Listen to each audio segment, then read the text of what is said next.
What is going on, YouTube? Joe here with Culination Media, bringing you finally, another Pokemon X and Y Wi-Fi battle today.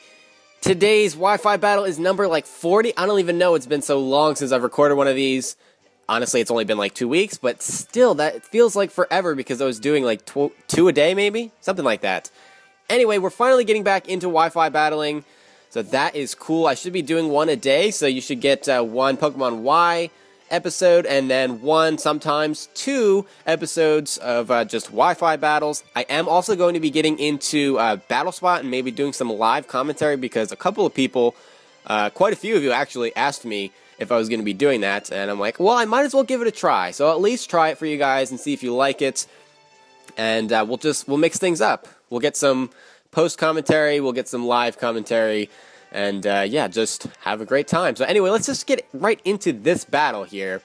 Looking at the teams, on Theo's side, his Bouffalant is definitely going to be a big threat. He's obviously going to have that Mega Mawile, because you never really run Mawile other than to have it be a Mega Evolution, because that's just silly. It's just silly. He's got the Porygon 2, and that's going to be a definite problem, you know, because, I don't know, Eviolite Porygon 2 is always a problem. Gengar and Infernape and Greninja are all great cleaners, so that could be an issue. On my side, I've got Conkeldurr, Sigilyph, Cryogonal, Crocodile, Azumarill, BecuzBunnies, of course, and Jolteon. So I'm running some kooky things, definitely kooky things with like Cryogonal and stuff. I wanted to run something different because I previously was just using a bunch of just overused Pokemon, and I'm like, I've had enough. I've had enough. Let's mix things up a little bit. And yeah, so that's what I did. But I am going to start off with Conkeldurr here, and Conkeldurr is kind of an overused Pokemon, but I love Conkeldurr so much. He's just so good. So he's going to start off with Bouffalant, and he pretty much just has to switch right off the bat here. He can't stay in against Conkeldurr, that would be ridiculous. So he's going to go into Gengar, and he predicts that very nicely. I should have went for something else, but I did go for Drain Punch, so that does not affect him, and he goes right for the Dazzling Gleam.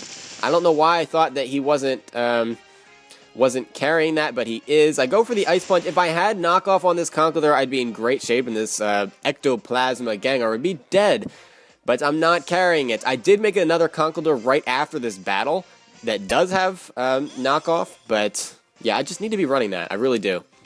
So I bring in Cryogonal. He goes for the Sludge Bomb and doesn't do that much damage at all because I am specially defensive, but he gets the Poison. That is very, very unfortunate, but I had to switch out there. I did not want to sacrifice my Conkeldurr at this point, especially with that Bouffalant around. I need it. I really do. So he's going to switch out here. He does not want to give up his Gengar just yet. So he's going to switch in his Simiabraz, if that's even how you say it. I have no clue if that's just another language's version of Infernape, but whatever. It's his Infernape, and he takes that Ice Beam very nicely. Very, very nicely. And yeah, I'm taking that poison damage, and that sucks. I really didn't want Cryogonal to get poisoned, but I had a feeling. Watching that Sludge Bomb come in, I'm like, you know what, it's going to get poisoned, and he did. So that's just what happened. Out comes BecuzBunnies, and we all know from previous videos and just previous experience with this thing that BecuzBunnies eats souls for breakfast. This thing annihilates everything, and it's only fainted on me a couple of times, honestly. It really has. It's only died like 2 or 3 times. Maybe more than that, but I might be exaggerating a little bit. But out comes the Porygon 2, and it does have the Thunderbolts. And I'm like, ah, crap, that is not good at all. I do have the Superpower, though. I don't know if he was expecting that or not. But I nail him with the Superpower, and BecuzBunnies taking out that Porygon 2 in one shot. How many times can you say the Porygon 2 went down in one hit? Doesn't happen very often. But when you've got BecuzBunnies on the field, anything can happen. Anything goes. He makes his own rules. So, yeah. Awesome. Out comes the Ectoplasma to revenge kill me. I'm not having any of that. I'm going into my Cryogonal to take another Sludge Bomb. And I know I can take that pretty nicely. And with the leftovers and the poison damage, I'm going to be down near the red zone. Pretty close, if not actually in the red zone. And no, that's going to take me down to 43 HP, which is pretty much the red zone, honestly. He's going to outspeed, go for another Sludge Bomb, and that's going to kill me. I was going to go for an Ice Beam. I could have gone for a Recover, too, to heal up, but at that point, there was really no point in it. With being poisoned, Cryogonal really wasn't that useful to me at all, so I just let it die to get a safe switch into my Jolteon. Ohm the Jolteon. And I'm going to go for a Volt Switch, predicting a switch here, and he does switch into his Fryson. I think that's how you say that. Bouffalant. And he does not take that very well at all, and that's perfect because I can go right into Conkeldurr and just kill this thing. But he is going to Head Charge, and that is unfortunate. That's going to take out Conkeldurr, so that really didn't work out as planned. But now that this thing has such low health, it's not that big of a problem, and it's not that bad that Conkeldurr went down at all. But now I can just go for another Volt Switch. He doesn't have anything to switch into to take it. He certainly is not going to let Gengar just die because he keeps trying to save it. He desperately wants that thing around, so I kill Bouffalant, and it really didn't cause me that much trouble. So I'm going to go into BecuzBunnies because honestly, it's kind of sort of fodder at this point. It's just taking so much damage. And in comes the Greninja, and I'm like, you know what? I don't really want to sacrifice this thing yet. So I'm going to go into Ohm. I know I'm going to be faster than Greninja. He just goes for the extra sensory, which is great. It's not going to do too much. He does get stabbed because of Protean, and it does kind of do a lot, but Ohm is pretty frail. I know I'm faster, though. I'm base 130 speed. He knows I'm faster, so he's going to switch out here. He does not want Greninja to die, and I guess he's thinking that Greninja is going to be more valuable to him than Gengar at this point, just because it has a higher HP, I guess. I don't know what the thought process was. Maybe he took a picture of my team and was just looking at it, and he was like, well, that's what I should say. So I finally am able to get rid of that Gengar. Finally, after him trying to save it over and over again. That gives me an opportunity to bring in Sigilyph and get the Flame Orb off safely, which is great. In comes the Mawile, and he's going to Mega Evolve, obviously. And I'm almost positive that he's going to be bringing the Sucker Punch, because every Mawile has Sucker Punch, because it just has awful speed. You pretty much need to run it. But again, I'm not really sure why he brought out Mawile on Sigilyph to begin with, so I just go for the Psycho Shift to give him the burn. And he's going to go for the Swords Dance to pretty much just negate that, but the burn is going to save me here. It really is.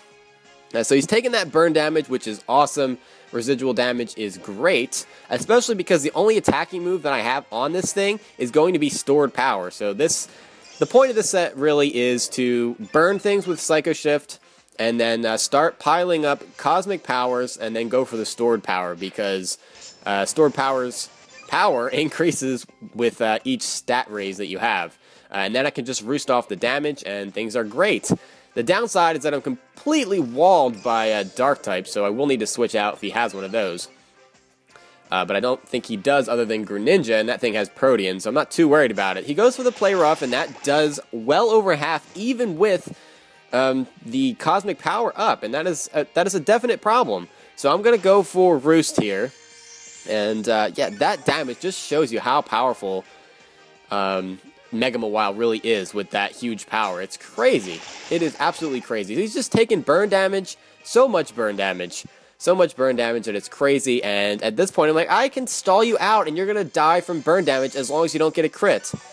And that's what I'm actually going to do here. He's going to go for another Swords Dance, because he pretty much has to. He's realizing what I'm doing at this point, and he's like, well, I'm going to have to get another boost off if I plan on killing this thing at all. And that allows me to get a Stored Power off. And because of that, he's going to die at least 1 or 2 turns earlier than he would have before. He's going to get another Play Rough off, which is unfortunate, but I hang on with 20 HP. Unfortunately, he doesn't die to that burn damage. That is unfortunate. He's going to go for the Sucker Punch. And yeah, if he went for another Play Rough there, I would have been dead. I decided he would predict me to try to attack him there and go for the Sucker Punch, and that's what ends up killing him. I end up going for the Roost. So Mega Mawile is dead. That is honestly the biggest threat on this team right now. He still has Greninja, and that's what he's going to bring out now, because he's going to be immune to Stored Power for now. So he's going to go for the Ice Beam and transform himself into an Ice type, which means he will no longer be immune to that Stored Power.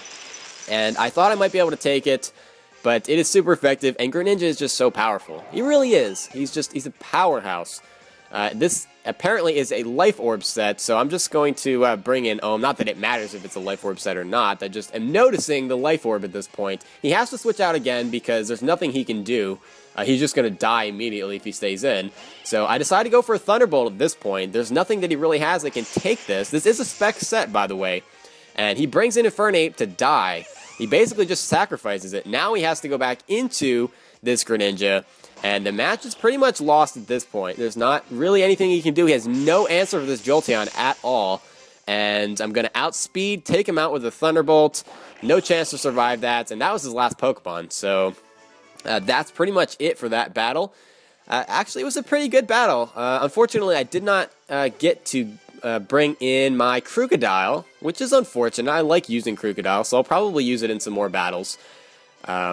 But yeah, everybody put in some good work, especially BecuzBunnies, especially Jolteon. Just absolutely awesome. But that's pretty much all I wanted to say. So that's pretty much it for this time, guys. Thank you very much for watching, and please don't forget to leave a like on this video if you enjoyed it, because it helps out tremendously. But I'll see you for the next battle, guys. But until then, game on.